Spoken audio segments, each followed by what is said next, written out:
All right. Hey, hope you are doing well and having a great and prosperous week. Our team's working on wrapping stuff up, business as usual, praise God, working on a lot of projects, moving forward on getting things completed, working on the sale of a property that probably gets pushed to close into January. But one of the things that we were thinking about, and again, there's a lot of excitement in the air. Interest rates were held the same by the Fed. We see the inflation number came in at a good number last week, and so the markets are responding to that. People are talking about it. But really, one of the things that people are missing and is what's going on with the bond market, and more specifically, what's going on with the balance sheet at the Fed. Right. One of the things that's not talked about a lot is the quantitative easing that took place and just the astronomical ballooning of the Federal Reserve balance sheet from roughly $4 trillion to $8 trillion in the last 3 years. Kind of that COVID stimulus and all that, and they did it to save the economy. But, it's really a tough thing because, the thing that also transpired last week, it's kind of a secondary thing, but really it's a primary thing. And we're talking about it is, the Fed was selling the Treasury was selling $300 billion worth of treasuries. And how does the market respond? The previous auction that they had, they struggled. They had to manipulate kind of the maturities to try to fit the market so they could sell it.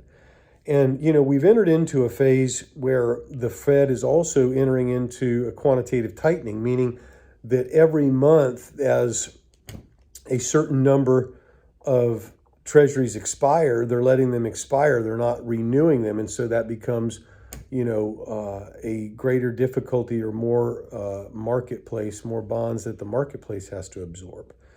And then you start to look at what's going on. There is less interest in the U.S. Now, the U.S. is still the dominant, most stable country in the world. Governments in other countries hold significant reserves here. China has definitely pulled back. Japan has also pulled back. And what does that mean for us? Well, I mean, it's a challenging thing because, you've got politicians in this country that are just completely devoid of any real world economic realities. And they just continue to spend and spend and spend under this false monetary theory that we can run at extreme deficits without any consequence. Woeful will be the day when they struggle to sell the bonds, right? When they just keep increasing the deficit and the deficit spending and the need for the Treasury to keep pumping out bonds to get money to pay for these deficits. It's going to be a troublesome thing. Now, the good news out of all this is last week the auction of those $300 billion in treasuries went well. And the better news is the 10-year and 30-year actually went well. The shorter term 2 years was a little bit more of a struggle. And part of that is because, the marketplace is seeing that they think interest rates are going to begin to fall. And what does that mean for us? Well, there's a couple of things. The pathway that the Fed is on, they're going to be continuing to quantitative tighten, meaning reducing the balance sheet that they have.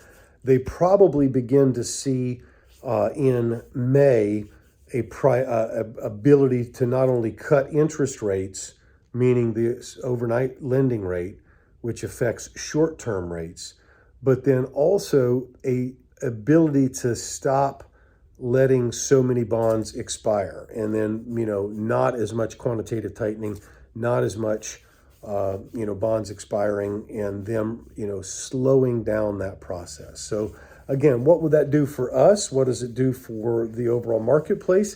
The 10-year Treasury is really the main driver, and it's driven by the forces of supply and demand. That is the main driver for the 30-year mortgage. Thankfully, we've seen the 10-year Treasury come down from 5% to 3.9. That's also why we've seen 30-year mortgages come down, and we've also seen commercial rate mortgages for apartments like Fannie Mae, Freddie Mac have come down from the mid sixes, 6.75 down to 5.80 in some cases, depending on structure, as low as 5.35, 5.40. So that's great news, right? And then, but the thing that we have to really monitor is what's taking place with that. And so that's the thing, all of the market hoopla, like, let's jump in and go into the stock market. A lot of that, I just met with a friend of mine that we started off in the brokerage business together. We just had lunch today. He manages a huge portfolio of money still, been in the business for a long time, senior level player at a large firm. And, we were talking about it, but that's like professional money. It's got to go back into the market. So they've got signals, bam, they're back in, they're moving as quick as they can. I'm not saying that that's the move or not the move. I'm just saying that it is an overjoyous response to the moment that we see on the data. And yes, I do believe that the Fed will cut rates. I think it's probably like the May-June meeting. But the bigger thing is I also would look to see that we'll have some ease in the balance sheet offload, and then that will put less supply in the market, which can also help drive up price, and then that pushes down yield, and then that's going to be favorable as well. So that's what we're looking at. That's what we're believing. I really do appreciate you. I hope that you have a blessed and a Merry Christmas and a wonderful time with your family. Thank you so much. Have a blessed and victorious week, for this is the week God has ordained for you.